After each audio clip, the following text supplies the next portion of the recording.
Hello guys, magandang hapon. Nandito na kami ni Carding sa bahay.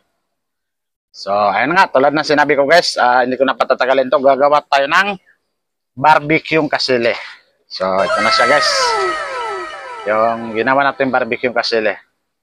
So, ayun yung huli natin guys. Ayun yung mamaw. Apat na. Apat na piraso. Itong isa, buhay pa. Yung iba, namatay na sa init. Galing bustos. So, ayun guys. Apat, jackpot. So, nalagyan na natin yan guys ng paminta. Saka toyo, kalamansi.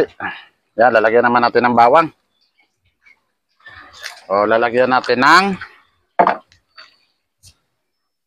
ketchup, tamis anghang. Yan. Kunti lang guys. Huwag natin masyadong damihan. Tapos, halo-haloin natin.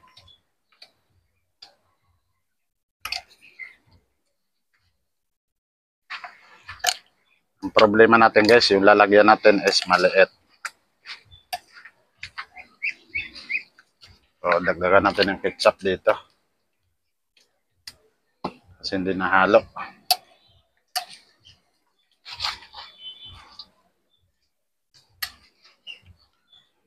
Okay, marinate na lang natin yan guys, mga 1 oras.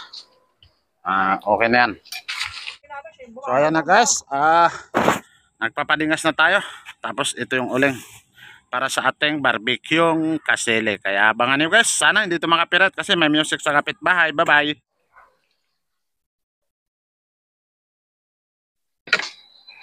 Makunat. Makunat guys yung balat nito.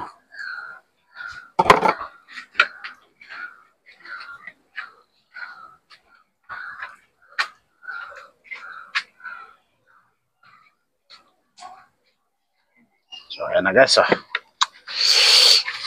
Tingnan nyo guys. Guys. Nakita nyo guys. Kita nyo ba yan guys? Napakasarap niyan guys. Kaya abangan nyo guys ang kalalabasan nitong ating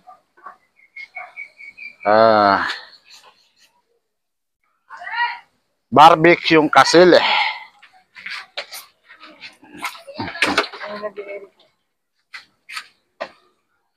So ayan. Tatlong malalaki guys. Yan, tatlong malalaki na yan guys. Mahigit 1 kilo yan. Yan o.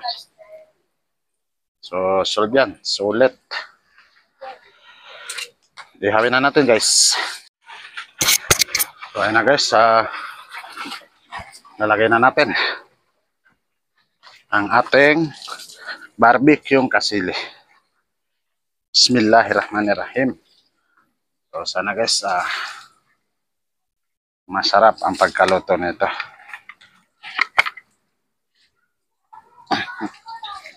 Isiwalay natin yan. Siyempre. Yan.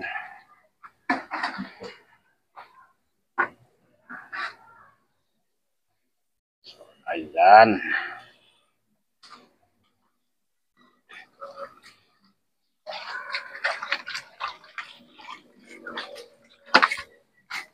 So, siguradong masarap na masarap yan guys. 101%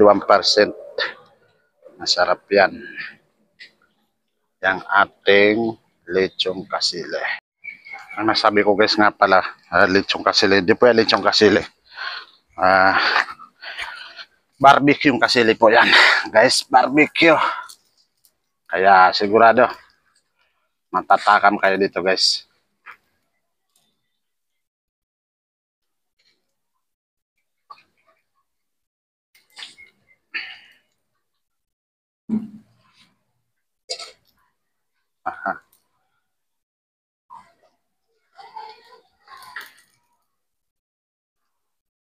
Adikit.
Ah.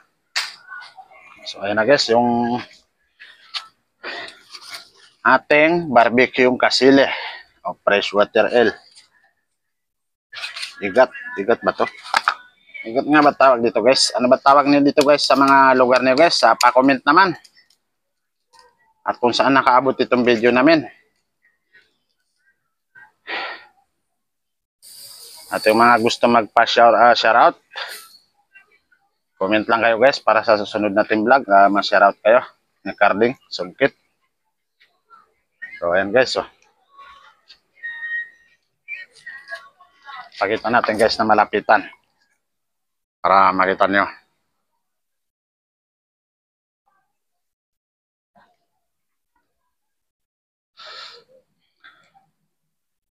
Yan ang ating barbecue kasile. So matagal to lutuin guys, sa totoo lang. Hindi ko alam kung maluto natin to sa loob ng 2 oras.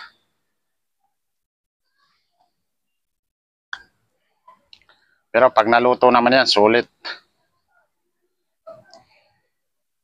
Alam niyo ba guys, sabi na matatanda, kapag nasubrahan ka daw ng kain sa kasili na ito, yung bagwang ka palang kakain nito, nakakalagnat, nakakatrangkaso sa sobrang sarap. Hindi ka matatrangkaso kung ano man ang dahilan, yung sobrang sarap niya ba. Sa hindi pa nakatikim nito guys, ang paliwanag na kasili na to guys, sa tingin ko lang yung alam ko lang, hindi ako sigurado kumbaga lahat ng isda sa tabang. Ito yung pinakamahal na isdang tabang, yung kasili. Kung minsan umaabot to sa mahigit 1,000 ang kilo. Ayan. Pagbuhay naman guys, mahal talaga to, as in, hindi lang mahigit 1,000, basta mahal talaga. Kasi itong isda na to guys, bihira to mahuli. At bihira may marunong manghuli. Mga taga-probinsya lang talaga marunong nito. Kahit andyan lang sa harapan mo, sa ilog mo, may kasili, hindi mo alam. Kasi bihira magpakita yan. Pag kumain sila, halimbawa nagutom na, lalabas yan, new moon. At sa mga gusto manghuli nito guys, new moon. Kung hindi niyo alam, dahil wala kayong kalendar na nakasulat yung new moon, gumising kayo na madaling araw, tingnan niyo yung buwan. Pag lumabas na alas 5 ng umaga, kinagabihan, umpisahan nyo na manghuli ng kasili. 101% guys, makakahuli kayo.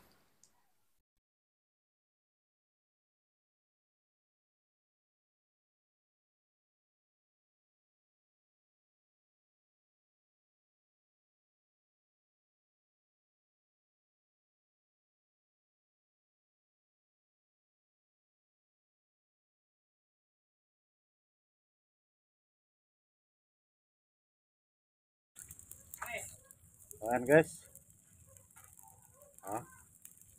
Tingnan nyo guys. Nagmamanteka yan So ayan. Hindi natin mapokus kasi mag-iinit yung cellphone. Pero ayan, isuzoom natin Ayan kung napapansin nyo, kumukulo-kulo Kasi yung manteka nito. Ayan Ano ba? Wala tayo nilalagay ng manteka dyan, pero yung manteka niya kaya napakasarap ang kasili guys. Luto na siguro.